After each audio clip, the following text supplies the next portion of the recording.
Hæ, Ásasóski húsaskjóli fasteignasölu. Síðustu árin hefur verið góð sala og margir kaupendur sem eiga eftir að selja velja því að gera tilboð með fyrirvara um sölu og hafa síðan 30 daga til að selja sína íbúð. Það er gott að hafa bak veirað að þegar kaupendur velja að hafa belti og axlabönd þá þarf stundum einhvers staðar að gefa eftir. Það er erfitt að tryggja sér draumeignina og selja sína á toppverði án þess að taka neina áhættu. Þannig að þeir sem velja að kaupa fyrst og selja svo þurfa að hafa ákveðinn sveigjanleika. Yfirleitt er þessi sveigjanleiki fólginn í endanlegu kaupverði. Það er einfaldlega ekki hægt að bjóða miðað við sína ýtrustu kaupgetu og ætla svo að selja á hæsta mögulega verðinu miðað við bestu mögulegu skilmálana á 30 dögum. Þess vegna ráðleggjum við kaupendum alltaf að hafa borð fyrir báru.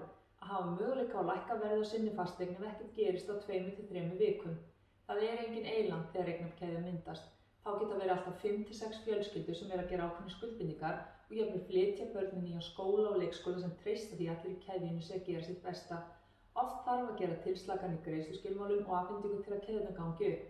Við getum því aldrei litið á stakt tilboð eignakeðju eins og það sem meitla í stein og gífurlega mikilvægt að þeir sem koma eftir fyrstu eigninni geri sitt ítrasta til að láta hana ganga upp.